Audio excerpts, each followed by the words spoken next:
اللي ما عملوا له حساب الإيرانية هو موقف الدولة الجديدة في لبنان.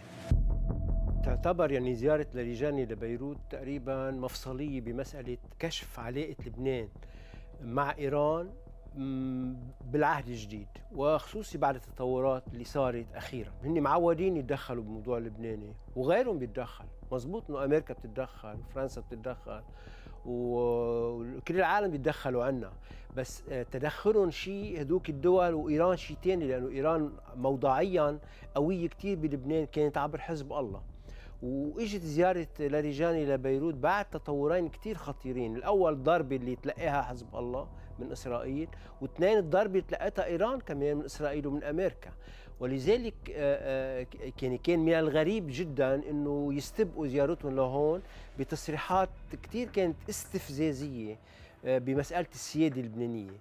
بس المنيح بهيدي القصة انه الموفد الايراني سمع كلام حقيقة منه مسبوق، لا من رئيس الجمهورية ولا من رئيس الحكومة، انه ما بنقبل بقى تدخل مثل ما كان قبل، ولا تدخل بالمطلق في شأن لبناني سيادي من هذا النوع. اثنين، الرسالة المهمة كمان هون لازم يكون تلاقيها كتير منيح حزب الله، انه ما عاد مسبوح زمن اللي كان قبل، وبالتالي مسألة الوصاية الإيرانية وصاية مثل ما كان بالسابق، أنا بعتقد أنها انتهت بهذا الكلام.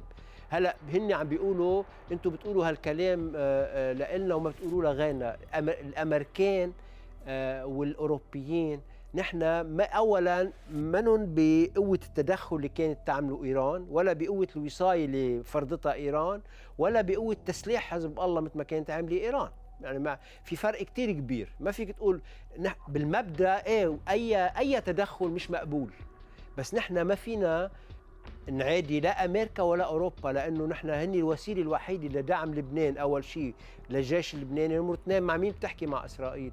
كيف بترد اسرائيل وكيف بتنسحب من هون اسرائيل؟ هيدي الورقه عم بيهاجموها تبع توم باراك، هي الوسيله الوحيده اليوم بين يديك لتشيل اسرائيل من لبنان. شو بتعمل؟ بتسكر على امريكا؟ امريكا منها عامله وصايه على لبنان، امريكا عامله وصايه على العالم كله، بس تردوها عن العالم ردوها عنا ساعتها.